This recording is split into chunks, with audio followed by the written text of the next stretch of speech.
সবচেয়ে বড় কথা হলো এই দেশ ভালো করার আগে আমি আপনি ভালো হতে হবে, তাহলে সব ভালো হবে। কারণ আমি আপনি কি ভালো?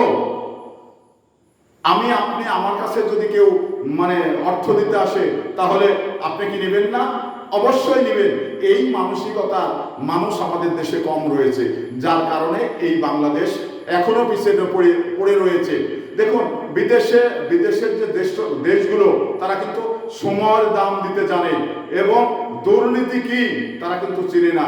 আর আরেকটা জিনিস আপনাদের আমি বলি, যা বিগত সরকার ক্ষমতায় থেকে গেলেন 16 বছরে, তো দুর্নীতির মামলা কোনো সরকারি চাকরিজীবীর জন্য করা যাবে না, প্রধানমন্ত্রীর অর্ডার নিতে হবে। কোনো এমপি মন্ত্রীর নামে মামলা করা যাবে না, প্রধানমন্ত্রীর অর্ডার নিতে হবে। তাহলে আপনি দুর্নীতি বন্ধ করবেন কি করে? কারণ এই যে আমেরিকা ডোনাল্ড ট্রাম্প, সে ক্ষমতায় থাকা অবস্থায় তার নামে মামলা হয়েছিল, কর ফাঁকি দেওয়ার। তাহলে এই জিনিসটা কি আপনারা ভেবেছেন যে ওই দেশের গণতন্ত্র এত স্বচ্ছ, ওই দেশের বিচার বিভাগ এত স্বচ্ছ, ওই দেশের নির্বাহী আদেশ এত স্বচ্ছ?